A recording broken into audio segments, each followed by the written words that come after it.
My son said he wanted me to join the family vacation to Florida. But in reality, I was just the last one to be pushed aside. At the airport, they left me behind. No wallet, no ticket, not even a goodbye. My name is Sigrid, and I'm 67 years old. After my husband passed away from a stroke 6 years ago, I've lived alone in a small house in Spokane, Washington.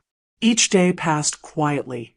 I'd wake up early to make coffee, walk in the garden, sometimes bake cookies to give to the neighbors. I never complained. I still had my health, my mind was sharp, and most importantly, I had my son, Diego, and my beloved grandson, whom I loved more than anything. Diego is my only child. I raised him on my own for many years while my husband was away for work. I taught school and pinched every penny so he could attend a good college. Now he's a software engineer with a house, a nice car, a wife, and a child of his own. I couldn't ask for more than to see his family happy. About 2 weeks ago, Diego called me in the evening. He said the whole family was planning a summer trip to Florida to visit an old friend in Miami and spend a few days relaxing by the beach. I had never been to Florida, so when he said, "Mom, why don't you come with us? You've been home for far too long," my heart lit up. I asked him, "Will Lysandra be okay with it?" Diego chuckled. "Don't worry, Mom. We've talked about it already." I wasn't sure what Lysandra truly felt. She had never been close to me. Since becoming my daughter-in-law, she'd always kept a polite distance. No arguments, but no warmth either. I tried, but at times, I still felt like a stranger in my own son's home. It took me nearly a week to prepare. Not because I had a lot to pack, but because I wanted this trip to be perfect. I re-washed my old summer dresses, picked out a sea blue scarf my husband had once given me. I also baked 2 batches of butter cookies, my grandson's favorite, and packed them carefully in foil containers. Every night, I imagined the family walking together along the beach, listening to the waves, my grandson running around and laughing with joy. I didn't say it out loud, but I thought to myself, maybe this time, I'll finally feel like a true part of the family. That morning, Diego picked me up early. Lysandra sat in the front seat, saying very little. I sat in the back, holding my bag, trying to make small talk, but no one really responded, just polite nods. At the airport, Diego helped me get my ticket. He said he would put my wallet and ID into his large carry-on bag for convenience. I didn't question it. After all, I still trusted my son. We made our way to the boarding area. I asked Diego about the hotel and food plans, but he only gave vague answers. Lysandra was glued to her phone, and my grandson had headphones on, playing games. I didn't feel hurt. I thought, once we're on the plane, once we get there, the mood will be better. I believed that. I needed to believe that. I still remember that moment, not because it was loud, but because it was painfully quiet. We had been sitting at the boarding gate for nearly 30 minutes when Diego stood up and said he was going to get coffee. Lysandra said she would go too, and took the boy with her because he needs to use the restroom. I nodded, watching the 3 of them walk away. I thought, they'll be back soon. 10 minutes passed. Then 20. I started to look around. The seat next to me was still empty, and other passengers had begun lining up. I checked my watch. It was almost boarding time. My heart started to flutter, but I tried to stay calm. Maybe the coffee line is long. Maybe the boy wanted a snack. I took out my phone and called Diego. It rang, then went to voicemail. I sent a message. "Where are you? It's almost time to board." No reply. When the airline staff called for the final group to board, I stood up quickly and walked to the desk. I gave them my name and showed my ticket. The staff checked and shook her head. "I'm sorry, ma'am. Your name is not on the passenger list for this flight." I froze. That can't be. I'm traveling with my son and his family. Have they boarded yet? The staff looked at her screen. Yes, ma'am. They've already gone through the gate. I felt a coldness spreading through my body. Not from the airport's air conditioning, but from a thought that was forming clearly, word by word. They were gone. Without me. I don't remember how I stepped back from the counter. I sat down on one of those cold metal seats, clutching my handbag, only to realize my wallet, my bank cards, my ID were all missing. They were in Diego's bag. I tried calling again. This time, the phone didn't even ring. Maybe their phones were off. Or maybe they had blocked me. I didn't cry. Not yet. But I felt like a thin layer of dust had just settled over all my memories. The nights I rocked my son to sleep, the extra jobs I worked to pay his tuition, the visits where I left early, so I wouldn't be a bother. I opened my phone and tried to send one last message. If this was your decision, I hope neither of you will ever feel what I'm feeling now, to be left behind without knowing what you did wrong. My phone battery showed 6%. I didn't dare make another call. I sat there, surrounded by noise and people, but I felt myself shrinking into a shadow that no one noticed. No one knew who I was. No one realized I had been left behind. In that bright, modern space, I was completely invisible. After a long while, I stood up and walked to a quieter corner. I didn't know what I was going to do next. I had no cash. I didn't know my bank account by heart. I wasn't used to being cut off from all forms of support. I only knew one thing. I was alone. And for the first time in my life, I felt like I no longer belonged anywhere. I don't know how long I sat there at the airport. The crowd slowly thinned out, and the sky outside had turned a deep gray. A janitor, probably around my age, walked over.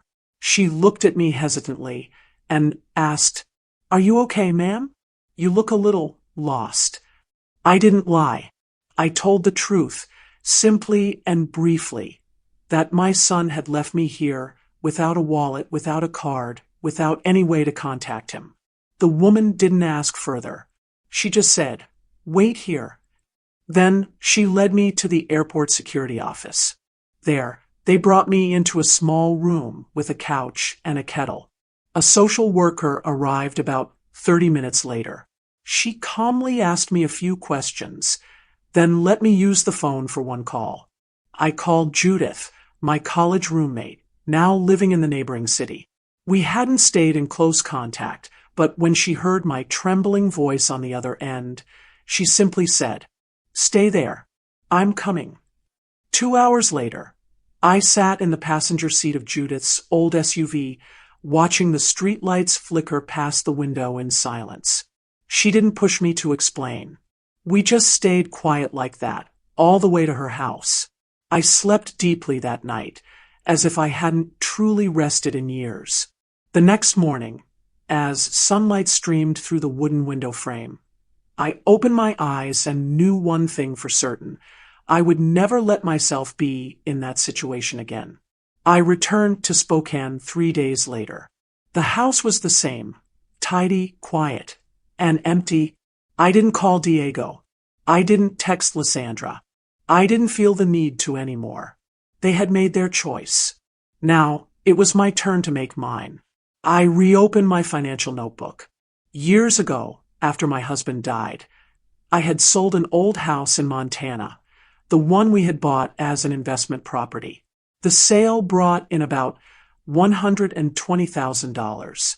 I gave almost all of it to Diego to help him start his own company. Back then, my only thought was, he's my son. No loan contract, no interest, just a verbal promise. I'll pay you back when I can. Tua kung tung dung ten chung trong, ken na hien tai qua Diego. Kai no mua na, tua dung ten kung de vei the chap non hong. Sao du, tua ky don chuyen wang fan qua min sang ten no hon tone, theo loi mi dung lo, kanasi lo het fan mi sao nai. Geo day, tua bat dao Thursday thap, lai moi bang chung lin quan. bien lai chien koan tin nan jiui tu. Twa den emotiven fong, litsu, emoti nu doi duok judith gioi thu. Ong I ne twa ko, nintai lu, roy noi tang. Ba ko the doi lai. Du lami con, tve mat fap ly, de van la mot koan ve kan and con ko hop dong. And hung ko dao vet jiao dike. Kan kan na, ba tung dong so hu, va vik chien nuong nu kong ko bio I hon tai chin ko, the by zem zet lai. Twa gat dao. Kong vui kong ke dang. Chidan John la, twa esi lam vik nai den kum. Vi tuan sao, Diego goi lai. Tin nan dao tien, sao gon mot thang vang lang. Mi lam ve that saw kong noi chien voi con truok. Twa doc, roy gac mai. Twa kong thay min kan fi jai tik. Lysandra goi cho twa ham sao. Jong ko I kong kan ben then. Chung twa dang ko kahoch ban na. Mi dang lam roy het len. Twa chi dap. Ko kong kan goi cho twa. Heda lutsu noi chien voi lutsu. Twa kong cho doi su hoi han.